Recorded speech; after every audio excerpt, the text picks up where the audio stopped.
principle, no? Principle. Because we are always governed with principles in life. Laws are sustained by principles actually. So, prinsipyo nga ginagamit ni Jesus Christ sa dihang niya pa siya sa kalibutan. And that's the reason why nahimong malampuson. Okay, I would like you to open your Bible in the book of Mark, chapter 1, verses 16 to 23. Now, chapter 1, verse 16 to 23. And I read, one day, as Jesus was walking along the shores of the Sea of Galilee, he saw Simon and his brother Andrew fishing with nets, or they were commercial fishermen. Verse 17, Jesus called out to them, "Come, follow me, and I will make you fishermen for the souls of men." At once they left their nets and went along with him. Verse 19, a little farther up, he saw Zebedee's sons, James and John, Zebedee's sons, James and John, in a boat, mending their nets.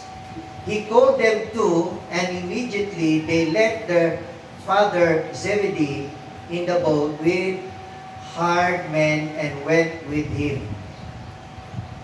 Okay, so actually we are now in the second 12 days of our trio 12, which is the 12 days of connection.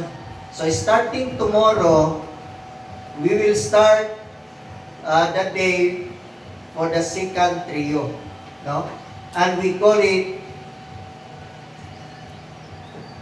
connection, no? Connection. Everybody say connection. Actually, in connection, ang atong doon na tayo mga task nga atong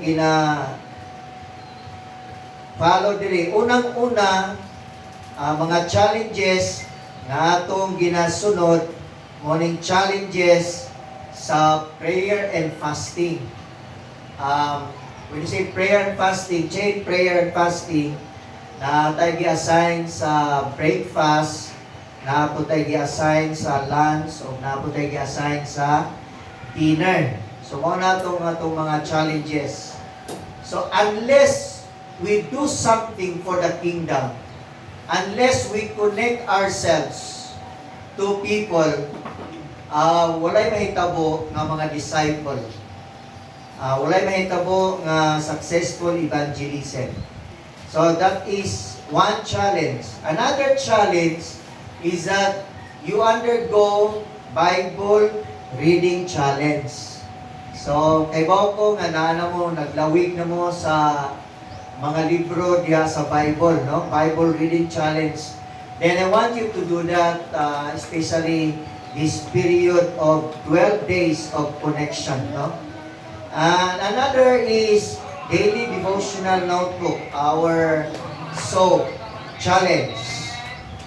So, padayon ta sa atong devotional notebook. Then, live class manual for 63 days. Challenge ni sa mag-ausang at kung wala pa maka-undergo. Then, we connect to the 12 persons we listed. So, in the first 12, sa atong consecration, naglista ta og 12 ka tao. And we've been praying for them for the last 12 days. And so today, we will connect to them. Okay, nana ba itong ginahimo maigsoon? Mag-connect ta ngadto kanila. How do we connect? We bless them. No? I-bless na to. Labi na itong mga naay kaaway, mo ni panahon nga i-bless nato sila. Atong i-serve sila, atong i-help, atong pakitaan atong kindness sila. We have to show kindness to them. No, mo ni mga challenges sa atong second 12 days, no, sa period of connection. Okay? Naba mo niya mga igsoon? Amen. Praise God. So, diha sa Mark chapter 1, verse 6 to 23, now, in this passage of the scripture, Jesus demonstrates several principles of connection that transition Jesus' public ministry into personal engagement. Everybody say personal engagement. Personal engagement. Okay, actually, the first principle of connection is the so-called connecting through personal engagement. That's number one, no? Connecting through personal engagement. Jesus met people where they were. In other words, kung asa ang kanang mga tao ginatuan na ni Jesus, take note that by profession si Jesus usa siya ka panday liwat, dili kay liwat.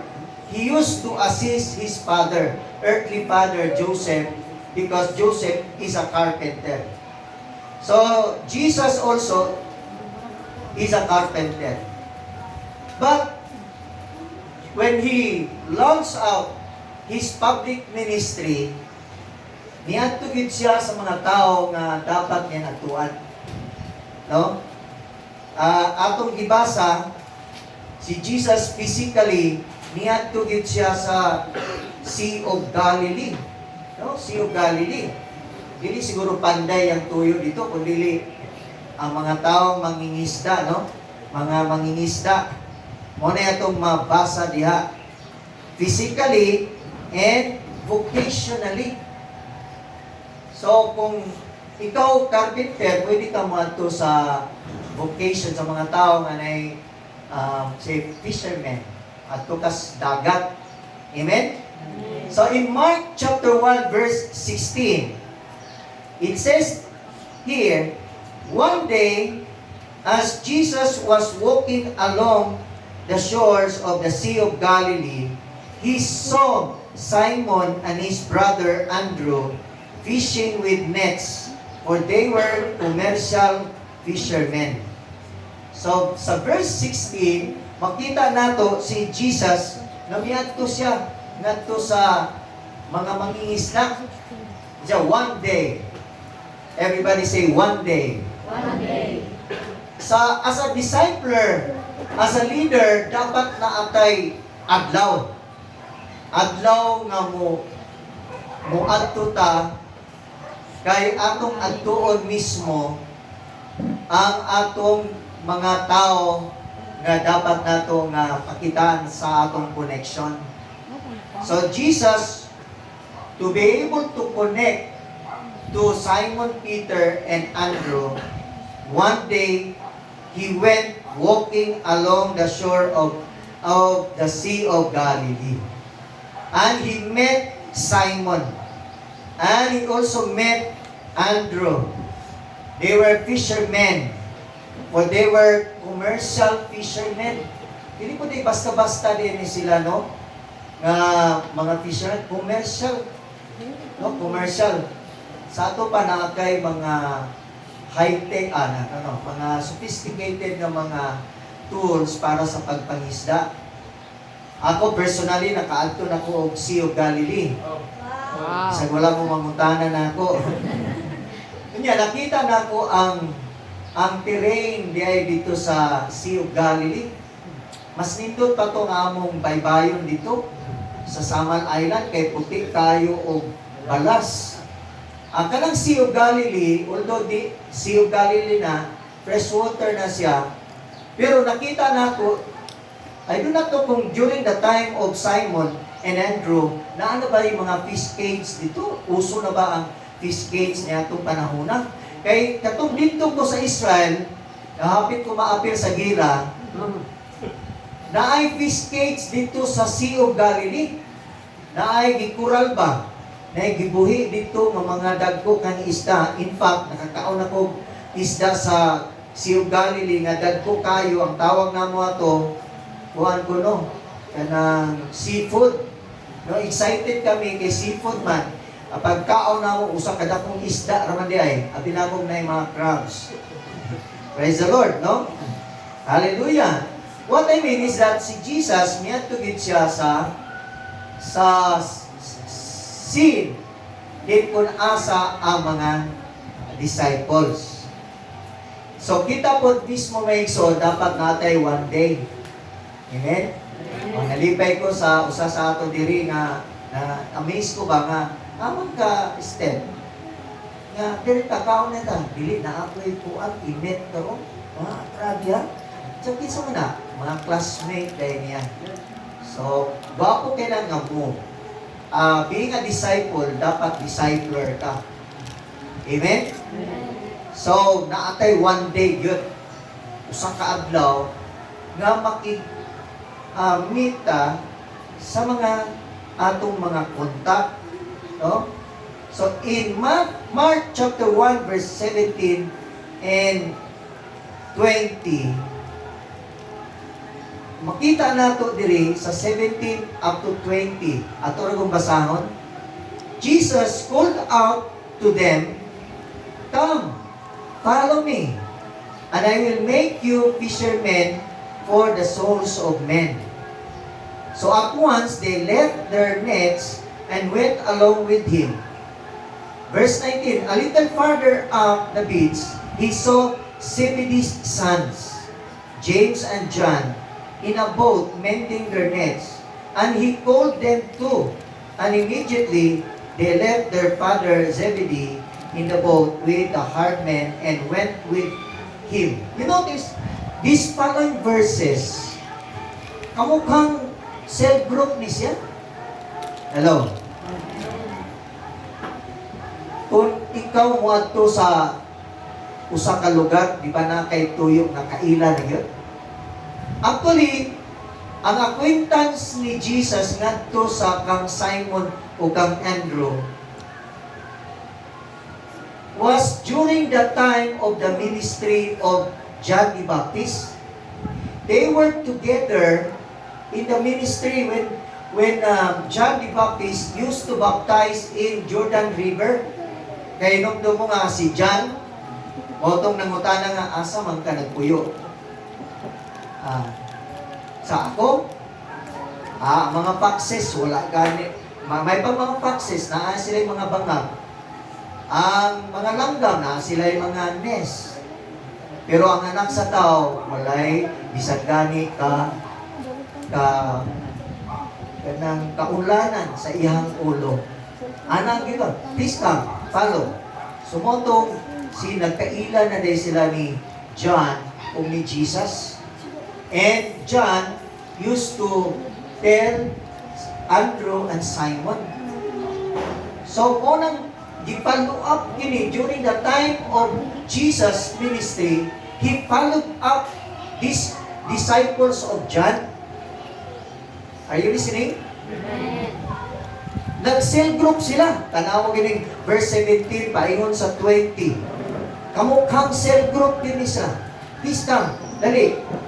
Jesus called out to them, "Come, follow me, and I will make you fishermen for the souls of men." Di ba, Juan is discipleship ni siya? Di ba, soinil ni siya? Di ba, Isuel ni siya? Hello? Namo mo diya? Unang maiksod sa una palang daan, reason why nga ang mga dunay tremendous increase of disciples during the time of the early disciples, nag-home-based church gid sila. Home-based church. O kay nga no, nakita na nila sa pattern sa discipleship ni Jesus Christ. Si Jesus used to come into the houses of His disciples. Niadto siya sa usa ka Pariseo na mao si Nicodemus. Niadto siya sa usa ka tax collector na mao si Zacchaeus. So sa ato pa, Jesus loved a home-based meeting. So katong niya, come, follow me. Si Jesus, iyang ipang-invite because I'm going to teach you how to catch men. Amen ba? Amen? Amen. Ang Diyos. So, evangelism is most effective within the context of deep friendship. Treating people as friends. Hello? So, that is evangelism. Effective ang evangelism kung ang imuhang una-una mao ang pakig-amigo ngadto kanila. Hello? No, pakig-amigo.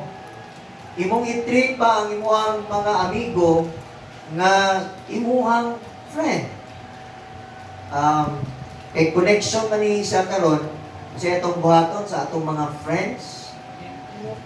Imuhang i-serve, i-help, show kindness, imong i-bless sila. Imong i-bless. So, kung natin kaaway, i-bless siya. Ayaw lang pag-hesitate. Damon kung ma-hospital siya. Pag na-hospital siya, kaaway mo na siya. Kung ikaw ning bisita niya, o imo siyang giampuan, siguradong muhilak siya nimo. Amen. Kaya nga naman, nakaka-touch yung ginawa mo. Ang tawag na evangelism. And it is effective because it is based on the context of deep friendship.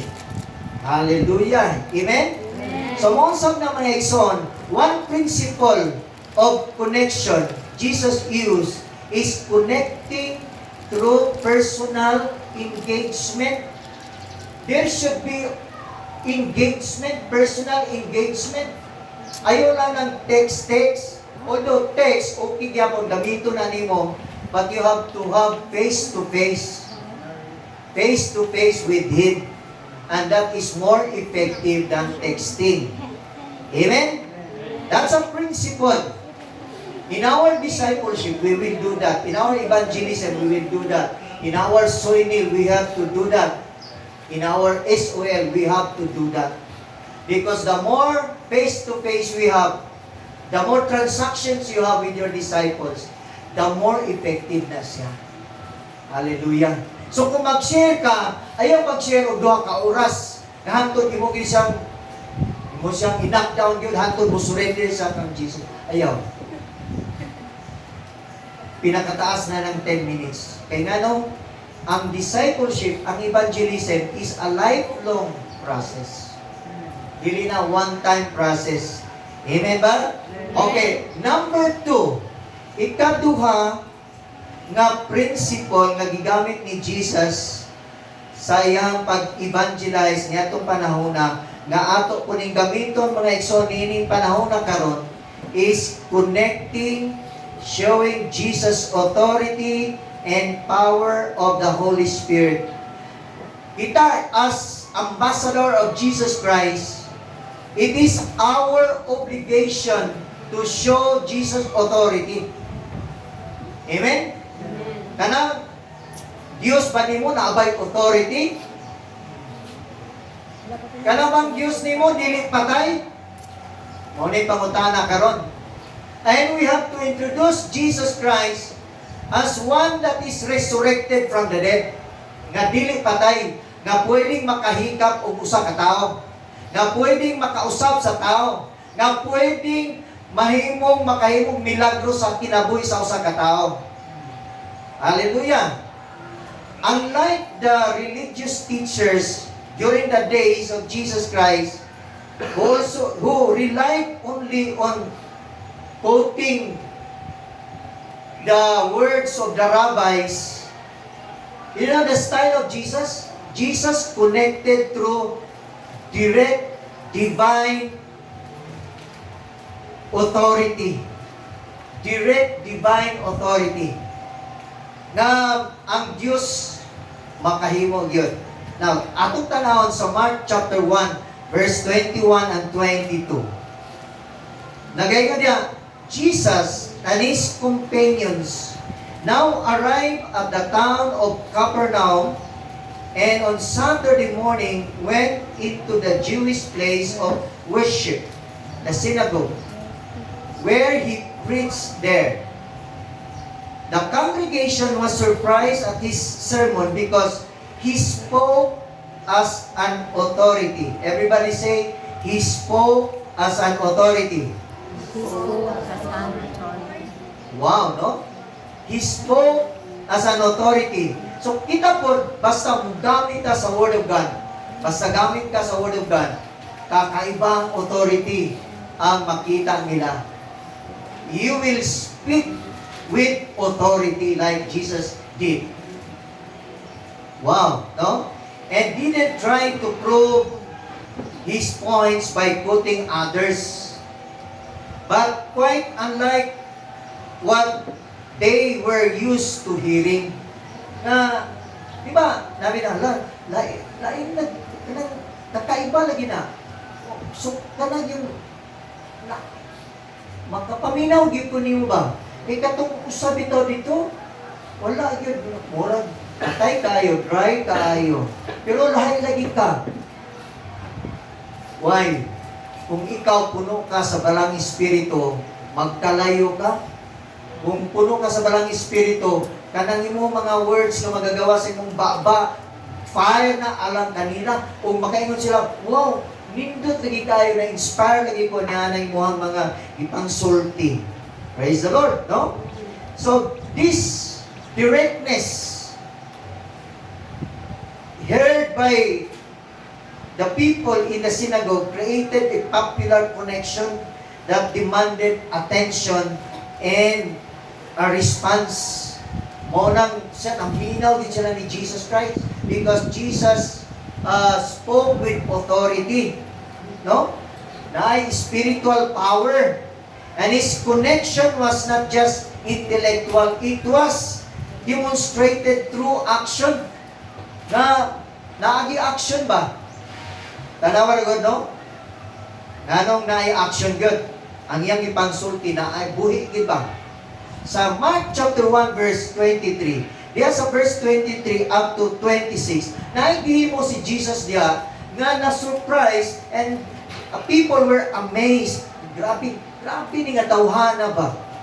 Na verse 23, nagayon diya, a man possessed by a demon was present and began shouting. So, during that time, in the synagogue, po dahil mga tao diyan, no, diyan simbahan na demonyuhan po dahil, no? No, mo doon, possessed by a demon. Nasimba-simba po dahil, no? Akin yung demonyo, musimba po dahil ba? So, bilang ninyo ang mga demonyo na lang sa sabungan. Dili, po na sa simbahan. Hallelujah. Musimba po na. Then, began shouting, "Why are you bothering us, Jesus of Nazareth? Have you come to destroy us, demons? I know who you are, the Holy Son of God." Then verse 25, Jesus curtly commanded the demon to say no more and to come out of the man. At that evil spirit screamed and convulsed the man violently and left him. O migawas ang daotang espiritu sa maong tao. So, spiritual power, there is spiritual demonstration of spiritual power. And his connection is through the demonstration of the Holy Spirit and power. No? By casting out unclean spirits. Praise the Lord. Munang kita po, muna akong ginagamit sa cell group, sa home church na, home-based church na to. Kung ako'y mag-ampo o mag-challenge ko, okay, inside na ay prayer request. So, doon ay time na nag-ampo ko gilanan. o naayo po. Dunay time, nag-ampo ko nga qualify daw siya sa special sports class. O, dito ba yun sa Ginoo? Pagka next meeting, nag-report dahil siya na, Pastor, na-qualify na ko. O, di ba, dili na siya sulapma. O, dili, milagro ka na. Amen? Actual yun na, imong ipakita na si Jesus buhi yun. Amen? O, napatoy, sa kayo ito'y giangko na mo na makapasar siya sa entrance. Makapasar yun. And to those among us na daghanang mga milagro ipanghimo sa Ginoo sa atong taliwala. Amen? Because our God is a God of authority. He is not dead, but He is alive in our lives. So, sa atong kinabuhi, we need the Holy Spirit. While relationships are important, the ultimate transformation is the work of the Holy Spirit. Nga maunay makaghatag og gawas nun sa mga magtotoo na makapokus sila sa pag-connect kang Jesus Christ. So kung ikaw gani, magwala-wala ka ka sa simbahan, ilista tayo ka sa akong 12. Imani na siya. Imani na siya. Ilista tayo ka sa 12 na ako. O, sige ko ka po, Lord. O, din, tunga lagi siya. Sige. Pag dili ka, magbinuang gani ka sa Ginoo. Dili gani ka mo-connect sa Ginoo. Kay bawa na rin ko na, kining attendance na to, ako nang daladalahon kada kadlawon. Pag wala gani kaniya ng Sunday, dili yung ka na, barangon yung ka na ako. Oh, lo, ati lang ninyo ang mga taga Sikihuray kamaong mubarang. Ang pastor po, kamao po ng mubarang. Ang tawag ka na spiritual barang. Spiritual barang. Kaya nga, Lord, in the name of Jesus, ablihin ang mga mata, Ginoo, na makasimba siya in Jesus' name. Ang tawag ka ng spiritual barang. Sige lang, kay barangon tayo ka. Alam mo kagool kay kining spiritual barang, dili ka mamiligro, anak. Munindot ang imong kinabuhi, anak. Munindot, magpalampuson ka, anak. Ang imong mga tinguha sa kinabuhi, mahitabo. Ang imong mga desire sa kinabuhi, tubagon sa Ginoo. Mo na ang spiritual barang. Hallelujah na. Naba mo diha mga igsoon? So, second principle of connection Jesus used in evangelism is connecting, showing Jesus' authority and power of the Holy Spirit. Take note, sa atong pag-connect, dili lang kita. Ang atong nakataya diha si Jesus, ang Holy Spirit. That's why we have to show the power, the authority of Jesus to them. We have to show the power of the Holy Spirit to them. Amen? Muna nga ayaw lang kabalaka. Kay wala ka ng inusara. Naa ang Ginoo mag-auban kanimo. Promise na sa Ginoo, Lo, I will be with you even to the ends of the age. Mao na ang promise sa Ginoo. So we use Jesus' authority. We use the power of the Holy Spirit. That is a principle that we need not to delete in our life. That is very important. Connecting, showing Jesus' authority and power of the Holy Spirit. Okay. Third principle. Third principle of connection Jesus used in evangelism. Ini importante kayo ni. Grabe si Jesus, kulit yung kayo siya. Anong kulit siya? Sa diyang buhi pa siya, kinasultian na niya yung mga disciples. Makahimo kamo sa paghimo, sa wala na ako mahimo. Kung ako nag-conquer lang kong 12, kamo you can conquer the whole world. Muna giingon ni Jesus, sa buhi pa siya. Sa diyang na matay siya ug nabanaw siya for 40 days. He used to show himself to the disciples and encourage them and revive them. Hilutuan niya isda, ipainom niya, nagsutukil siya sa mga disciples para lang ningon siya, Peter, do you love me? Yes, Lord, I love you. Then feed my lamb. Peter, do you love me? Yes, Lord. Then take care of my sheep. Ako no translation natin the exact words, no? Katulong niyang gibalik. In other words, si Jesus nagkulit yun sa mga disciples. And that is the third principle of connection. Connecting through shared mission. Connecting through shared mission. Jesus connected with people by inviting them into a greater purpose. So mga igsoon kita, na luwas ka sa Ginoo, na-meet ni mo ang gospel, na-meet ni mo si Jesus Christ, gidawat ni mo si Jesus Christ, because there is still a greater purpose that you need to know. Greater purpose.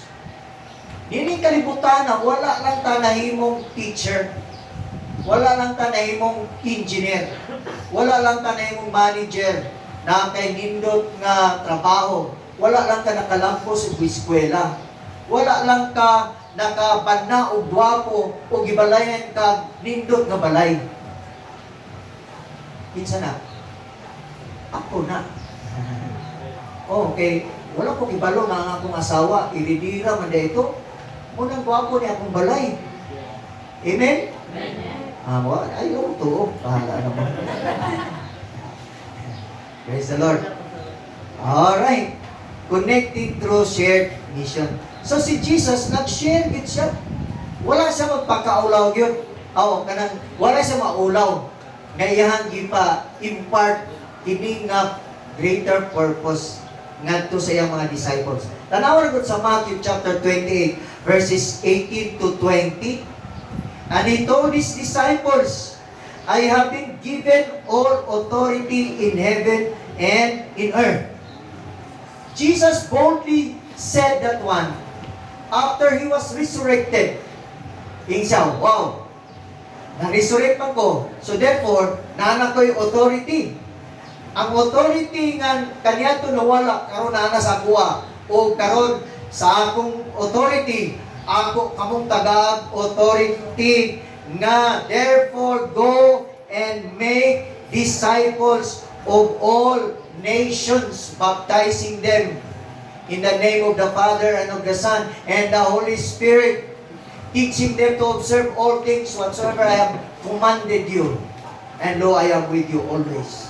Mao nang gi-impart ni Jesus na greater purpose sa matag usa kanato. Amen? Hallelujah! Greater purpose! Do you accept the greater purpose in life? Di hayahay ka sa Ginoo, hinindot imong kinabuhi para gamito na sa Ginoo for a greater purpose. And God cannot use you for that greater purpose of Jesus Christ unless you surrender Himself. You surrender yourself to God. Amen? So kanang atong pagpamaligya, pagluto o mga kutsinta po to, kuhaan lang na siya, dili na ng kalibutana. Kanang atong pagpamaligya po to, pag na may mga connection kita, ba natin mga client, mga customers, dilibot pasabot nga mao ni mong patay sa imuhang greater purpose nga gihatag sa Ginoo sa imong kinabuhi. Amen? Kinahanglan na atong unahon ang greater purpose sa Ginoo. Jesus did not just ask the disciples for spare time. Hello. Everybody say spare time. Spare time. Di ba ka unsay example sa spare time?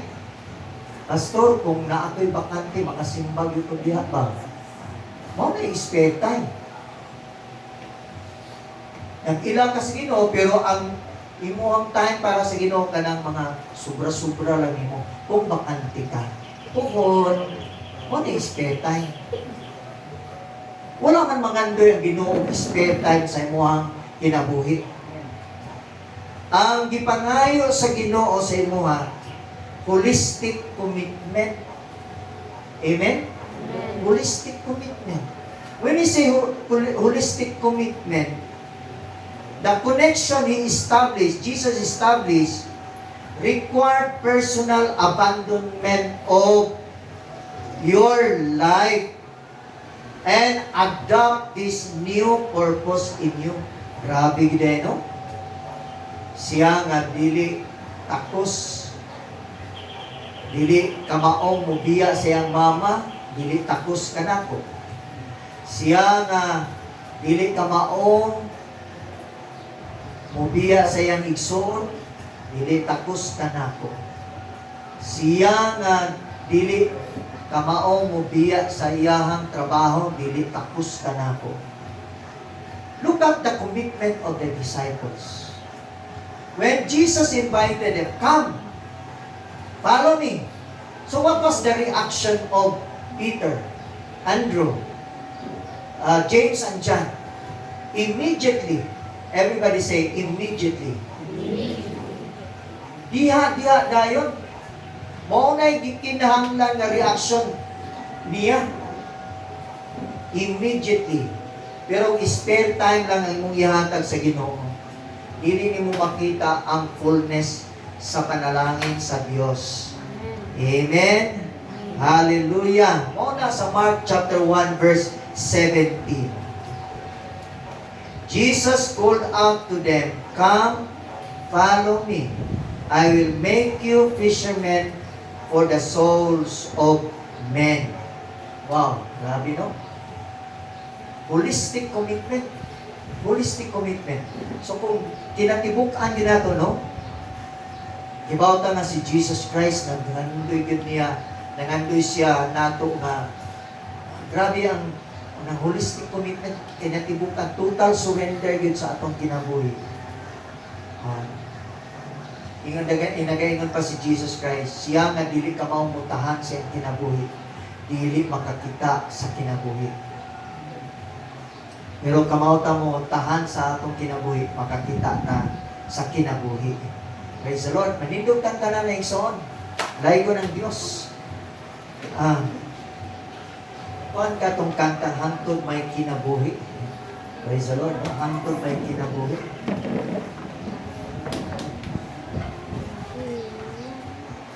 Are you ready, may igsoon? The principles of connection. Personal engagement. Everybody say personal engagement. Personal engagement. Then ikaduha, show authority and power of the Holy Spirit. Show authority. Ikatulo, shared mission. Shared mission. Shared mission. Connecting through shared mission. Praise God. Alay ko ng Diyos. The principles of connection in evangelism focus on building genuine and trusting relationship to earn the right to share the gospel term, often referred to as relational evangelism. Jesus used this relational evangelism. Relational evangelism is you add on something to a person. Na kay gidugang sa usa ka tawo. Ready ka ba nga mudugang o mga maayong butang mo share? Yan ang Dayon lang. Ready ka ba nga muduga, mo help, mo serve sa usa ka tao? Ready ka ba? Amen. Ang ipangayon ni Jesus Christ, ini greater purpose nga kita mo tuman ka, mo obey ka sa iyang greater purpose. Because that is the only way na mahimong pagpalipayon ta. Every one of us has the assignment in life. Natay assignment. Wala ka matao diri nga walay assignment. Wala ka matao diri nga wala lang. Wala lang ka biliti sa kawayan nga walay katuyuan. No. You have a greater purpose. And this greater purpose, i-connect na sa Ginoo sa imong kinabuhi sa imong kasing-kasing. He used to connect with you through your heart, through your mind, and through the environment. Kaya ikaw maglakaw sa greater purpose ni Jesus Christ. No? Kay He wants you to add on to someone's life. Add on ka. Mag-add on ka. Na kay buhaton, gamiton ni mo ang imong effort, gamiton ni mo ang imong trabaho, gamiton ni mo ang imong kwarta, gamiton ni mo ang imong skills, gamiton ni mo ang imong talent, gamiton ta ang tanan nga naa sa imong gikan na sa Ginoo. Gusto niya nga i-add on ang nimo ngadto sa laing nga mga kinabuhi. And that is evangelism. And I would like to tell you that evangelism is not a short-term process, but it is a long process, not one-time event. This requires patience to build trust over time, no? Treating it more like na mura ka gatanong, no? Gatanong o usa ka tanong, niya ka na nga tanong, imuha ng bisbisan, imo na sa bungkalan, imo na sa hatimanon. And it takes time. It is a process. That is evangelism through others' life. And I want you to have relationship by adding good things into others' life. No? Amen? So today, I want you to worship this one, words, lines of this song, na napanungyan niya sa Ginoo, nag-ila sa Ginoo. Praise God. Hallelujah.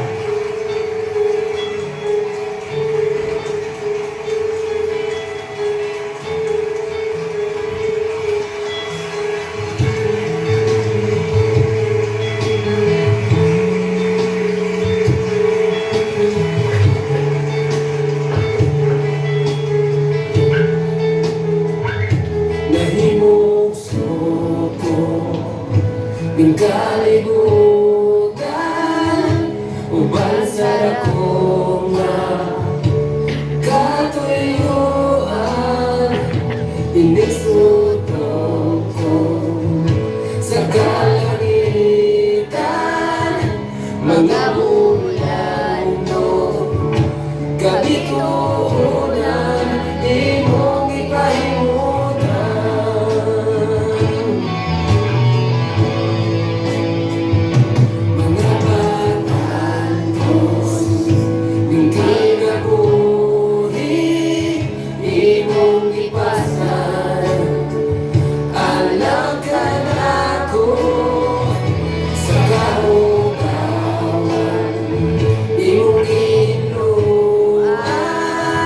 Kinabuhi